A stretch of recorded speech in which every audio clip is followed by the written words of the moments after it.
Hey everyone, what's up? So good news po, finally after almost 2 years natin dito sa Canada, we can say na we made it kasi tapos na po natin ang ating pag-aaral ng early learning and childcare po.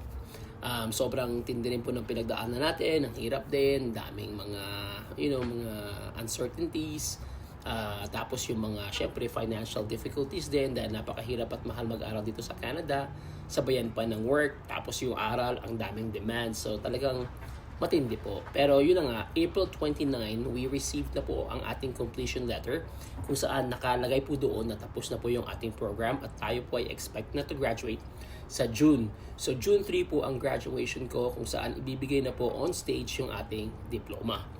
But syempre, as a student dito sa Canada, we have a way of requesting our official transcript as well. And ito dumating kagabi. So I requested nung isang araw and then dumating siya kahapon or kagabi, I'm not sure, pero kagabi ko kasi siya binuksan yung aming mailbox and andoon na po ito. So as you can see, ayan from Northwest College. So gusto ko po siyang i-open. This is actually my request ng transcript of records natin.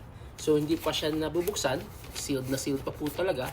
Gusto ko siyang i-vlog, gusto kong makita rin kung anong nangyari. I would say na yung during the onset na aking pag-aaral, yung first semester, talaga naman competitive tayo. Kumbaga parang ang sipag kong gumawa ng mga essays, sipag tayong, kumbaga hindi masipag, pero natatandaan ko, sumasagot tayo sa mga tanong. And towards the second term, medyo ganun pa rin, pero mas less. Pero nung third at fourth term na, parang wala na rin akong pakialam kung anong makuha kong grades eh. Kasi parang pakiramdam ko, ganun din eh. Paghirapan ko man o hindi eh. Basta, parang hindi na siya worth it. Ang sa akin na lang ng mga moment din eh, may tapos ko, mairaos ko, maitawid ko, para naman hindi masayang yung ibinayad ko. Pero syempre, some of my classmates, competitive pa rin talaga. Gusto nila mataas, kasi sabi nila, bakit sila magbabayad ng mahal ng tuition fee kung tamang sakto lang yung grade, di ba? May point naman sila. Pero I guess iba-ibang tao. Kumbaga, sa akin, basta mairaos ko lang kasi napapagod ako eh. Parang hindi ako sanay nung matinding ganun. Anyway guys, so eto na. Bukas na. Tignan natin kung ano yung nasa loob. Hindi ko talaga alam kung ano. Ang request ko is transcript of records lang. But let's see kung ano ang meron pa dito. So ito yung unang page. Ano ba ito page? Wait. Hindi ko talaga alam. Para siyang ano. Naka-enclosed. Okay. So ito, Northwest College. Ayan siya. Kung makikita ninyo. And then, ito pala, hinahanap ko yung sabi ko, akala ko ano yung pala, pwede siyang buksan dito. Ayan. So, OMG. So, yes, Northwest College, kasama po ang ating diploma. Meron po tayong diplomang kasama. So, it says, Northwest College, the Board of Governors of Northwest College grants this early learning and childcare diploma with honors. O, akala mo yun? Hindi ko po inaakala na magkakaroon ako ng honors. Akala ko sakto lang. Tamang maipasa lang. Pero yun nga, to John Patrick Pendiro. So, meron po tayong honors daw. So, issued on the 25th day of April 2025, Edmonton, Alberta, Canada. Ayan po. And then it's, ang mga pumirma ay si Leslie Toothhill, na isang registrar, si Robert Heron ng chair, as a chair ng Board of Governors, at syempre yung President and CEO na si Miss Carolyn Campbell. So ayan po, with honors tayo. Akalain nyo ba naman yan, magkaka-honor tayo. Ito na po pala yung diploma and syempre ito yung official seal ng Northwest College. Syempre, kasabay ng diploma ito. Ito lang yung request ko, official transcript of records. Ayan oh. Ayan, okay naman siya. Okay naman, mga A naman yung ating mga grades, A+, ganyan. Kaya lang may panggulo eh. Alam nyo ba yun? Tignan nyo, papakita ko na lang din sa inyo. Parang funny kasi ito eh. So ito yung ating official transcript of records, ayan. And as you can see, ito yung mga inaral natin ng 2023 full term. May written communication, utilizing technology, child growth and development, introduction to early learning and childcare, tsaka introduction to ELCC practicum.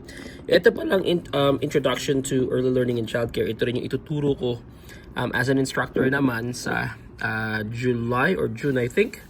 And then ito yung grades na nakuha natin. So A plus, A minus, A plus, tapos yung P for pass.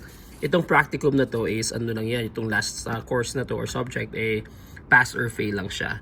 So yung nakuha nating cum GPA is 393. Kasi 4 yung pinakamataas. Pero may papakita ko sa inyo. Ito yung panira. Nung second term ko, winter term, meron tayong Introduction to Communication. Ito nyo naman binigay sa akin ng teacher, B+. Sa communication pa talaga ako binigyan ng B. Ang funny. So anyway, yun, nakukuha tayo ng 388 doon sa ating GPA. And then, dito naman tayo sa 2024 full term. Ito yung mga inaral natin, ang grades natin. So nakakuha tayo ng 390. And then, sa last term natin, itong term lang na to, 4 na course, ganyan. And meron tayong 392. So yun nga guys, nakakatawa lang. Kumbaga, isa lang ang nirequest natin transcript lang, pero sinamahan pa din ng diploma. Tsaka yung papel na ginamit, yung quality rin naman talaga. Hindi rin yung basta-basta. Hindi ko alam bakit ako binigyan na ng diploma. Samantalang ang understanding ko bibigyan din naman ako ng diploma sa convocation, di ba? Or hindi na. Hindi ko alam.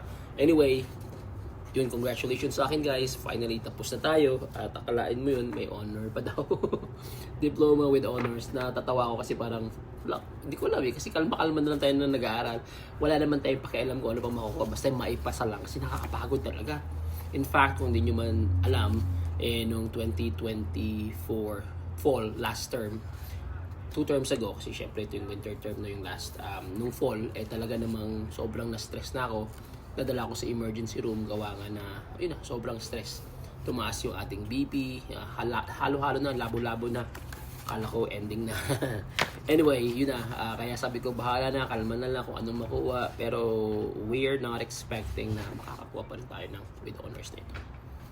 Yun lang guys, I'm just sharing kasi finally happy na. Tapos na. And this time, we will be applying for our postgraduate work permit.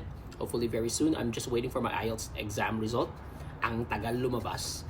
Sabi sa ibang mga friends ko, 1 or 2 days na nakuha lang nila. Akin, it's been 5 days na today. Pero wala pa din. I'm not sure why. Pero okay lang, sige. Ang mahalaga, tapos na. Yun nga lang, hindi tayo makakapag-work unless may submit na natin at makareceive tayo ng confirmation from IRCC or sa Immigration of Canada na allowed na tayong mag-work. But right now, hindi pa pwede. Yun lang guys. Have a great day. Bye.